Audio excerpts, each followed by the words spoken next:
I've got to say up front, this wasn't my favorite episode of For All Mankind. I guess it's inevitable in a story with so many things going on, but I didn't find myself interested in a lot of what unfolded here. That said, it did have some great moments. Aleida's celebration at JSC, Gordo's son finding him in the closet with his helmet on, and then Karen ruthlessly spoiling the Wrath of Khan for Ed. Those are all things I'm going to remember.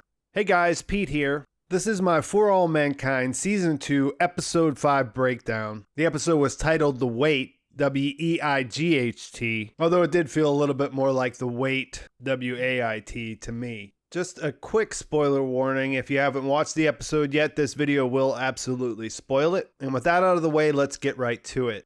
The opening of this episode was absolutely amazing though.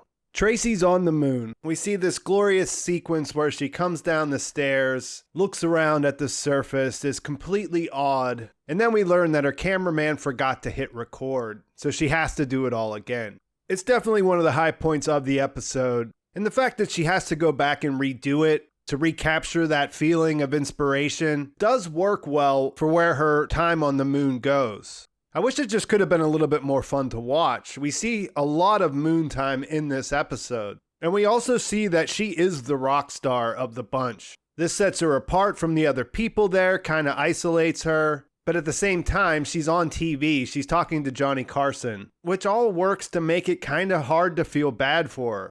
A couple of things that stand out here, though. The old Linus, the other new guy that was there just before her, tells her how he remembers watching her save Molly's life on TV and how he's always looked up to her for it. And that serves as a good reminder because Tracy's struggle in the first season was that no one thought she was up to the task. Now in this episode, we see that that struggle has shifted in the direction of she's kind of getting everything that she wanted, but it doesn't appear to be making her happy. And that comes out explicitly when she goes to visit Deke's grave at the end. So we see her struggle with that. We see that she can't sleep. She starts drinking. She blocks the air vent in her bunk. That leads to an alarm going off and pissing everybody off, including her commander. And overall, in her first month, things are not going well, and she's got 5 more to go. So we're going to see things change for her going forward. No more TV interviews, no more special treatment. The other thing we see is that she can fly the LSAM. She's still a good pilot, so we'll see where they take things from here. In Baldwin Land, Karen gets the call that Ed's plane went down. We see her with Kelly. She's waiting to find out what happened. She's a nervous wreck, understandably. And eventually they get the call that he's all right. And she makes a point of telling Kelly, this is what it's like for the people you love, and you should know that. When Ed comes home in the morning, we see that he's beat up from the ejection, but the doctor said he'll be all right. Karen puts up a facade pretending like she doesn't care, everything is fine, and she's just going to go to work at 6 a.m. because everything's fine. And of course, Ed and Kelly can see through this, but that's the way she's dealing with things. There's really no progress in this. Later we see at the outpost, Danny, Kelly, and Karen are all eating together, and when Ed shows up, everything is still pretty awkward. Danny leaves. Kelly goes back to work, and Karen still doesn't really want to hang out with Ed at all. As I mentioned in the beginning, she makes sure to spoil Wrath of Khan for him when he asks her to go, because she's already seen it with Kelly. At the end of the episode, we see Karen and Danny have a conversation at the outpost. He tells her memories about coming over to the house when he was a kid, brings up the fact that he saw her dancing by herself to Elvis in the living room when she didn't know he was there. And then they talk about Shane, something that they both have that ties them together. They both still really miss Shane. After they talk, we see Karen go home, put on an Elvis record, and dance by herself in the living room.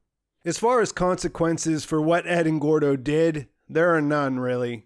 Watching Margot, Molly, and Payne listening to their tape of them doing the dogfight was hilarious though. But yeah, I mean, big surprise, Molly takes their side. She's pretty firm about it, backing up the other astronauts, and not sure if that's going to lead to something else down the road.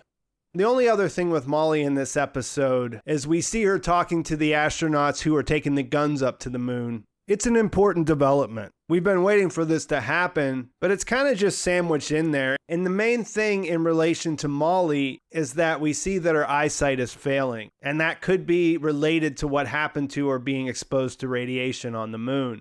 For what it's worth, we do see the guns arrive, so they are there at Jamestown Base, but we have to wait until later to see what the reaction is down the road.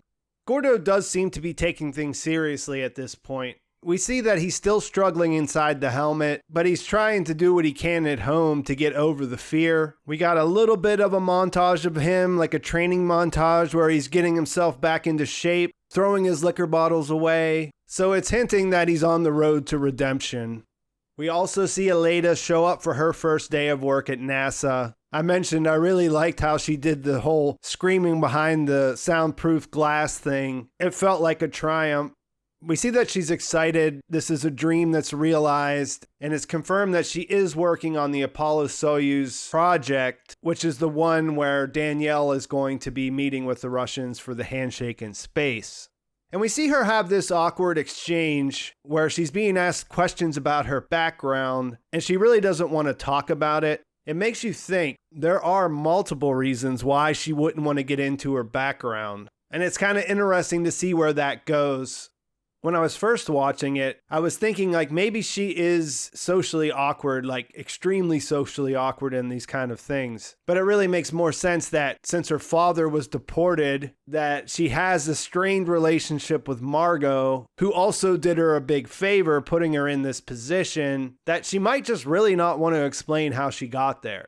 It seems like they're setting her up to do something in relation to this project, figure something out, make a name for herself. It's certainly the trajectory you would expect her story to take. So I'm hoping that we'll get to learn a little bit more about where she's been at for the last 9 years, what's really going on with her getting fired from all these places, because that doesn't just happen for no reason, right?